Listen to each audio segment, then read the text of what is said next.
Mad Jack, the man who fought with a longbow and a sword in World War II. John Malcolm Thorpe Fleming Churchill was born in Hong Kong and graduated from the Royal Military Academy at Sandhurst in 1926. He would later earn the nickname Mad Jack or Fighting Jack for fighting with a longbow, bagpipes, and a sword in World War II. Stationed at Burma with the Manchester Regiment in the British Army during peacetime made Mad Jack restless. It was during the interwar years in the 30s that he would master the bagpipes and ride his motorcycle across the entire Indian subcontinent. In 1936, after moving to England, Mad Jack left the army and became a model and a movie extra. He would also practice a new skill, archery, and became so good that he represented Great Britain at the World Archery Championships in 1939.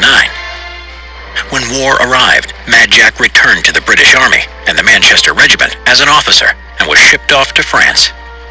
During the Battle of France in 1940, Mad Jack led small raids on the enemy as the British Expeditionary Force was on the retreat from the Germans' relentless advance. Using a longbow and a Scottish broadsword as his weapon of choice, he became the only soldier known to have felled an enemy with a longbow in the war when he landed a shot on the enemy Feldwebel with a barbed arrow. When asked why he did this, he replied, "Any officer who goes into action without his sword is improperly dressed." During the retreat to Dunkirk, Mad Jack was shot in the neck. When asked how it happened, he replied, "German machine gun," casually. He would also win the Military Cross for bravery after rescuing a wounded British officer from a German ambush. After Dunkirk, Mad Jack signed up for the Commandos, and when his training was complete, he was sent to Vagsø, Norway in 1941 as second in command of No. 3 Commando in Operation Archery.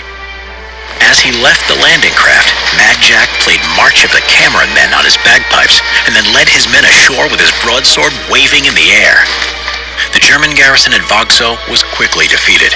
Prisoners were taken and the artillery batteries captured, along with shipping destroyed on Malloy Island.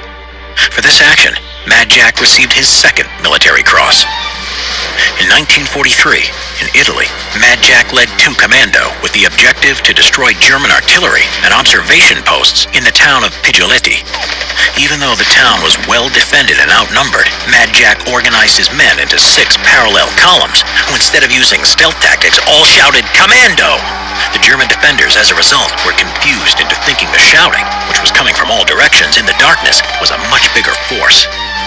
In this skirmish, the 50 men of No. 2 Commando took 136 prisoners. Mad Jack, who was assisted by Corporal Raffel, took 42 German prisoners and captured a mortar crew using his broadsword. After marching the prisoners down to British lines, he said, "I maintain that as long as you tell a German loudly and clearly what to do, if you are senior to him, he will cry, 'Jawohl,' and get on with it enthusiastically and efficiently, whatever the situation." After losing the broadsword in hand-to-hand combat earlier, he later went to the town on his own to retrieve it. On the way, he met an American patrol going towards the enemy lines when they should have been going the other way, so he told them that he wouldn't come back for a bloody third time. In 1944, Mad Jack was in Yugoslavia leading British commandos and now Yugoslav partisans, attacking the vital hill called Point 622 on the island of Brac in the Adriatic Sea against the Germans. Heavy casualties were caused, and soon Jack was alone and out of ammo.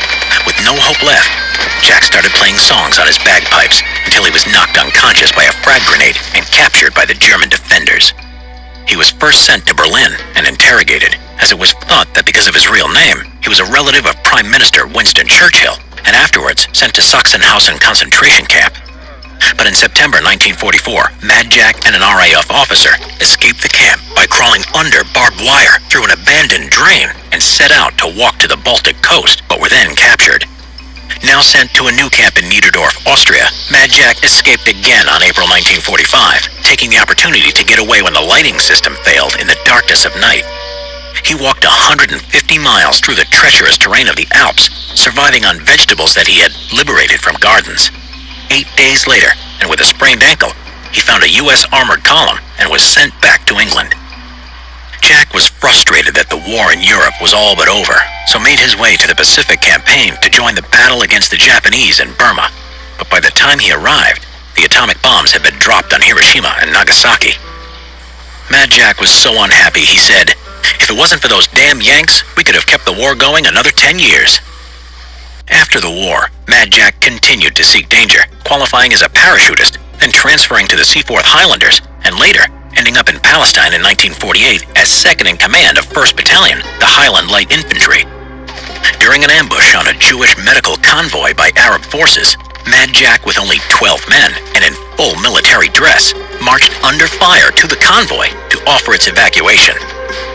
"I grinned like mad from side to side," he said afterwards, "as people are less likely to shoot at you if you smile at them."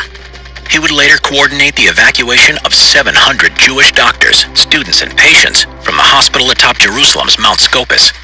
Mad Jack would retire from the Army in 1959 with 2 awards of the Distinguished Service Order.